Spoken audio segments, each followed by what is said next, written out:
Dieu n'a pas créé un monde insignifiant. Leçon 14. Bonjour et bienvenue mes amis. Cette leçon 14 arrive comme une réponse en fait directe à la leçon d'hier, la leçon 13. Euh, et cette réponse, elle est sans appel, non? Dieu n'a pas créé un monde insignifiant. Euh, Parce que si un monde insignifiant engendre la peur, alors, trouve la question devient inévitable. Comment un tel monde pourrait-il exister si Dieu est réel? Ça, je dis qu'on s'est déjà, je pense tous une autre fois posé la question lorsque nous étions dans nos drames. En tout cas, je connais très bien ça, où je me dis, mais il est où Dieu? L'injustice et tout ça, là, il y a souvent qui nous accusent en Dieu pour cela. Et Jésus, dans cette leçon, il est très clair. Euh, c'est dit dans cette leçon, c'est que Dieu n'a pas créé, n'existe pas. Ah, oui, ce que Dieu n'a pas créé n'existe pas. Et ça poursuit avec la phrase, et tout ce qui existe, existe tel qu'il l'a créé. C'est plus clair, ça pourrait pas être, mais en même temps, pourquoi nous n'acceptons pas cela? Pourquoi nous maintenons toujours à nos histoires? Et ce monde, pardon, qui nous voyons, qui, qui est rempli de conflits, de catastrophes, de pertes, de peurs, euh, qui n'a rien à voir en fait avec la réalité. Mais ceci est un choc pour, pour, euh, pour l'esprit insane, c'est pour l'ego. Euh, et c'est vrai, ça, ce n'est pas confortable, ça, ce que nous entendons ici. C'est pas forcément réconfortant. Tu vas peut-être te dire, je m'attendais à autre chose avec ce courant miracle, vu que ça s'appelle miracle, c'est ce mot-là qui m'a attiré. Euh, Jésus ne dit pas que ce monde est mal créé, quelque chose bien plus dérangeant encore. C'est, c'est toi qui l'as fait, c'est moi qui l'a fait, c'est nous qui l'avons fait. Et il n'existe pas. Autrement dit, ce monde est une projection.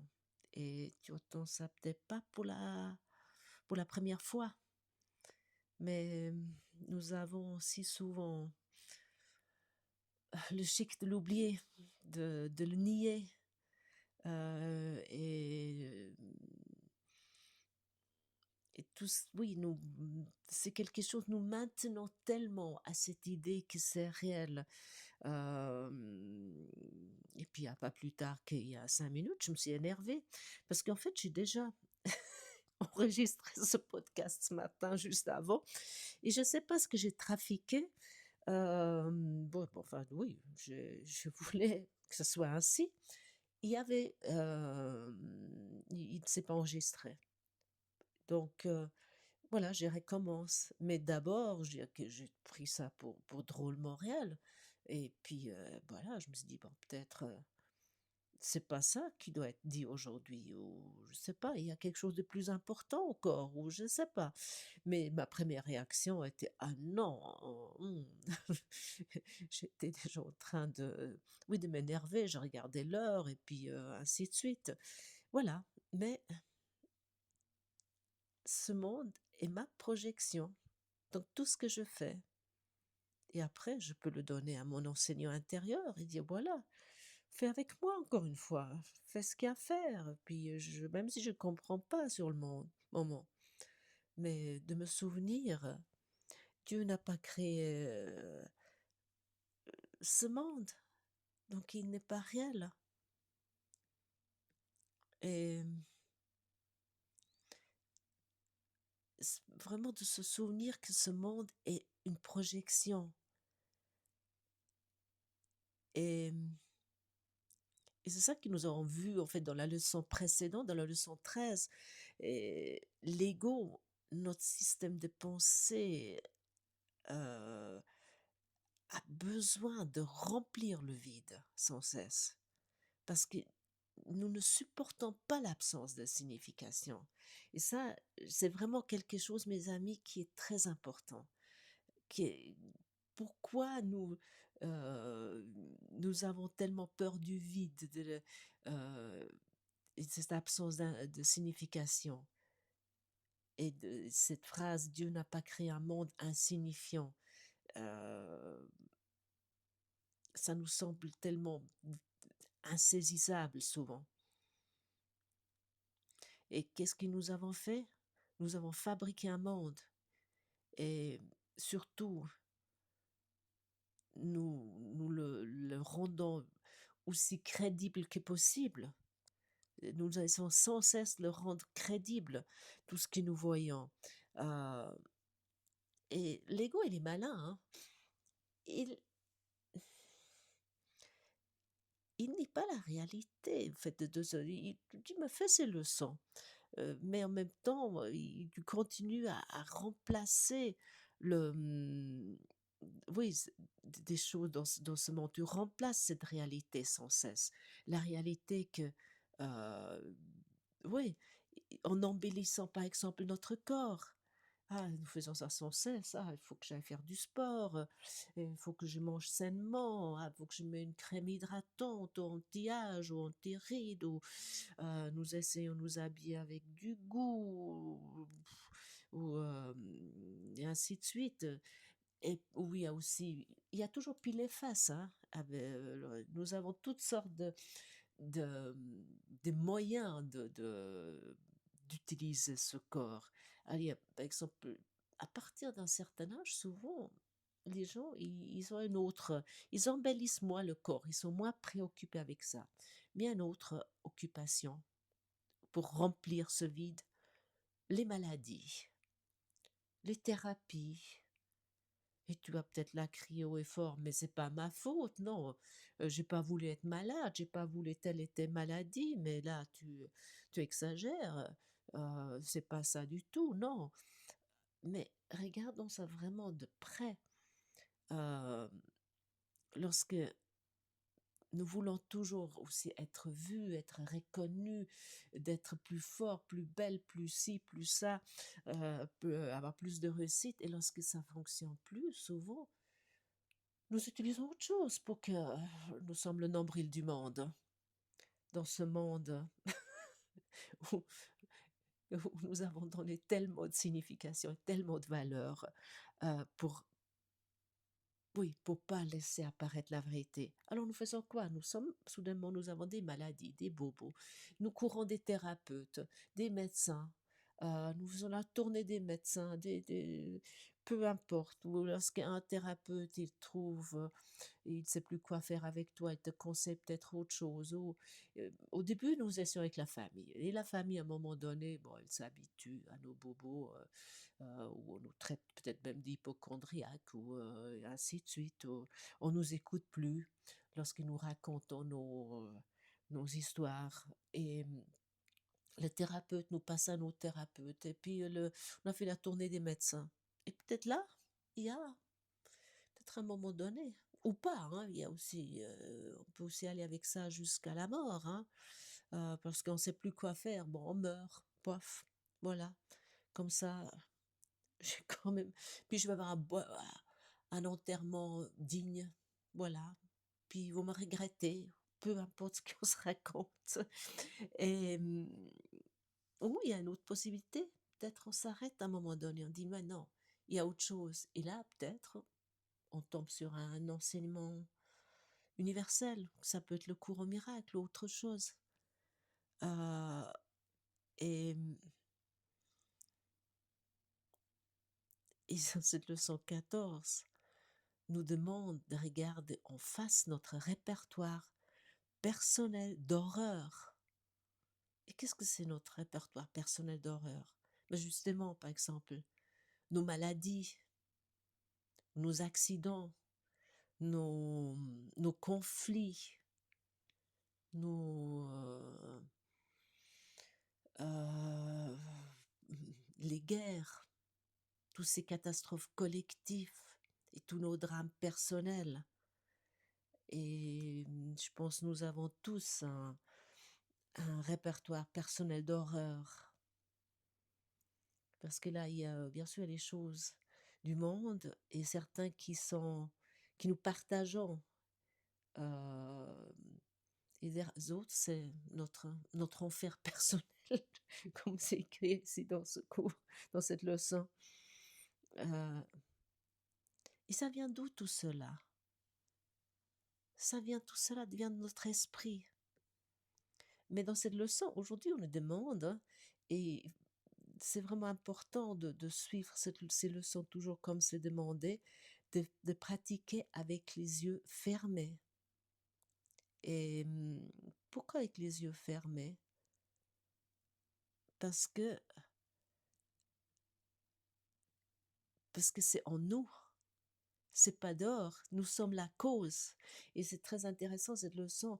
Elle nous amène vraiment du cause à l'effet. Et la cause est toujours en nous. Et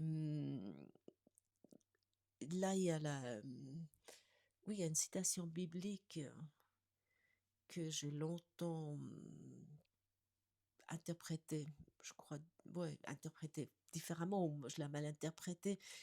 Je vous la cite peut-être pas tout à fait juste, mais j'essaie.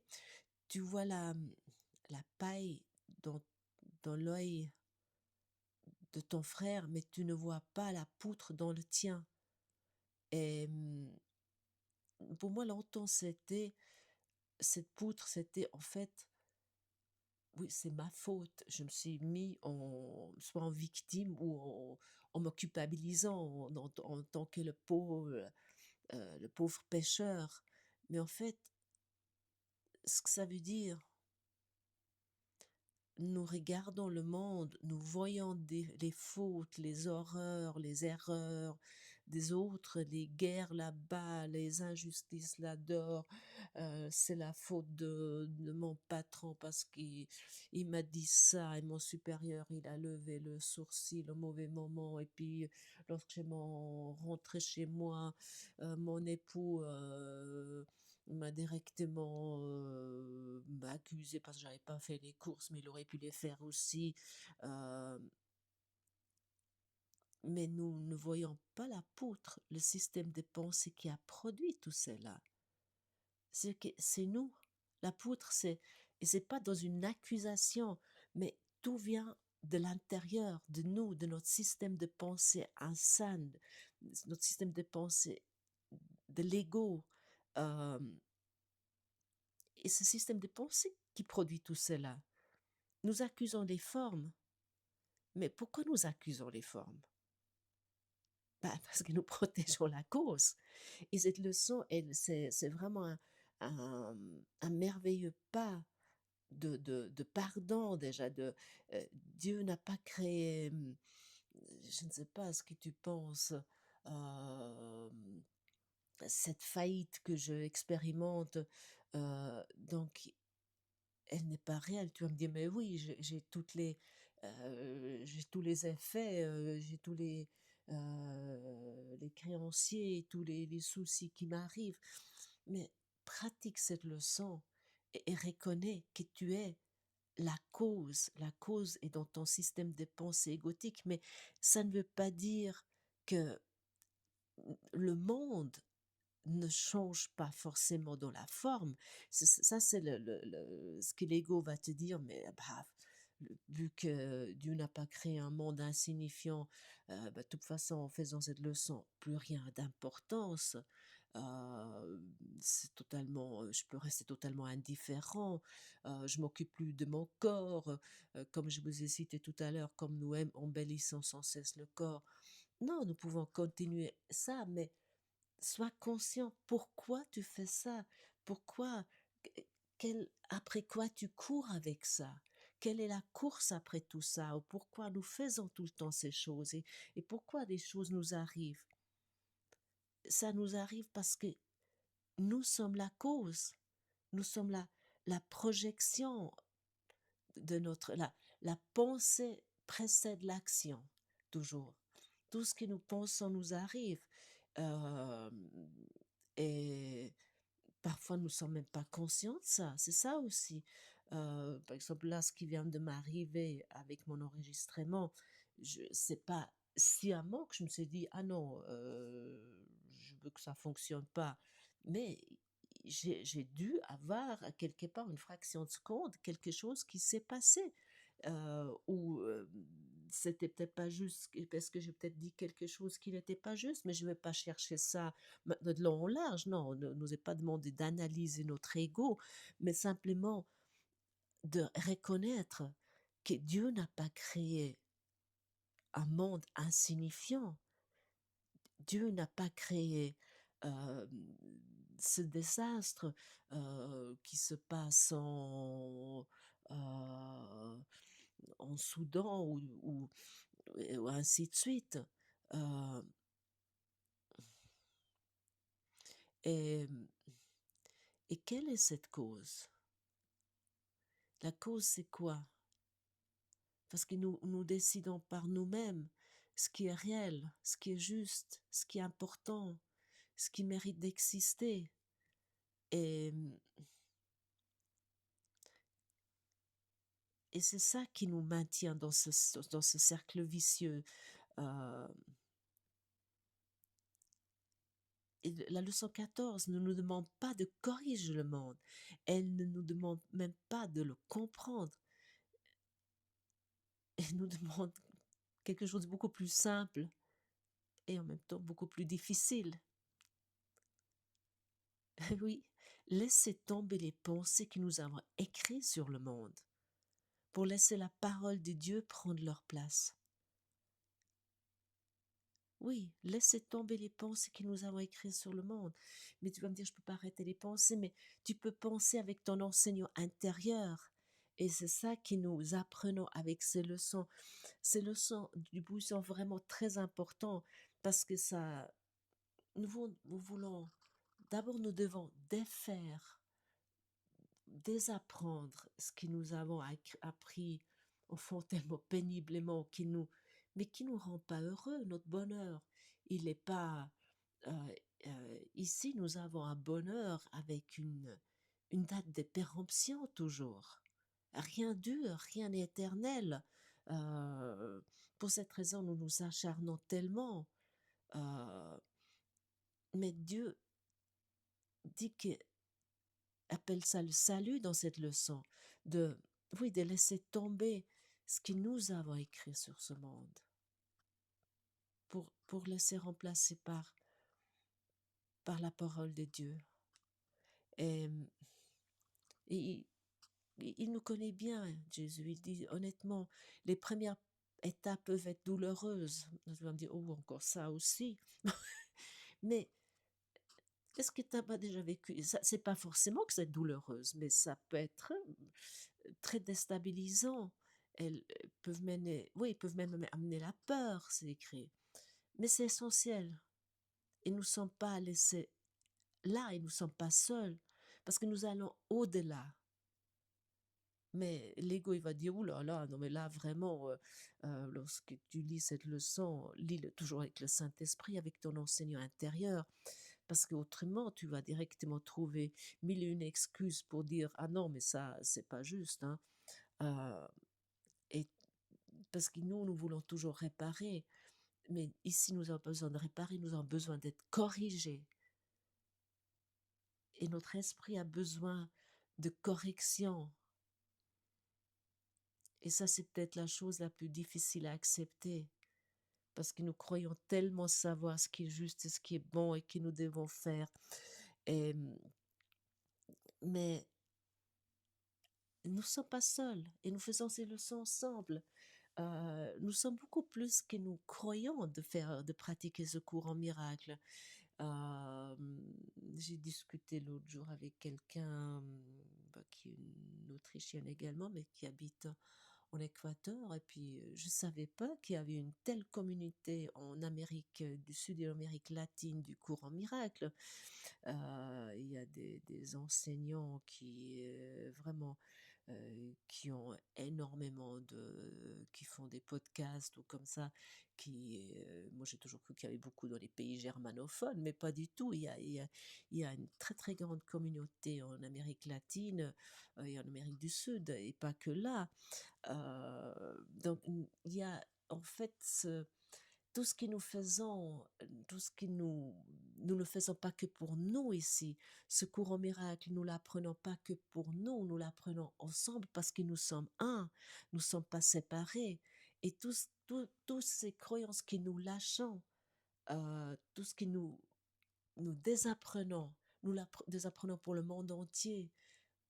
Et dis pas maintenant tout de suite, tu vois le monde comme il est. Ça a déjà commencé très fort cette année, non? Mais ça, comme c'était dit dans ce leçon, parfois ça a l'air d'être encore plus douloureux, des étapes peuvent être plus douloureuses ou qui peuvent mener directement dans la peur. Oui, parce que nous voulons lâcher tout cela. Et pour cette raison, ça nécessite que les peurs, les choses douloureuses apparaissent parce que autant que nous les gardons sous le tapis, rien change. À ce moment-là, nous faisons juste embellir notre ego, nous lustrons notre ego avec des belles paroles. Non, nous voulons le défaire, nous le lâchons, nous trouvons nous souvenons notre véritable source que nous sommes véritablement, le Fils, le Christ, euh, immaculé et innocent, et nous sommes ça et rien d'autre. Mais pratiquons cette leçon aujourd'hui et pratique-la vraiment avec cette idée, nous sommes un, nous la faisons ensemble, nous le faisons pour le monde entier parce que nous sommes le monde entier. Merci d'avoir partagé ce moment avec moi et puis maintenant j'espère que ça va fonctionner et à demain.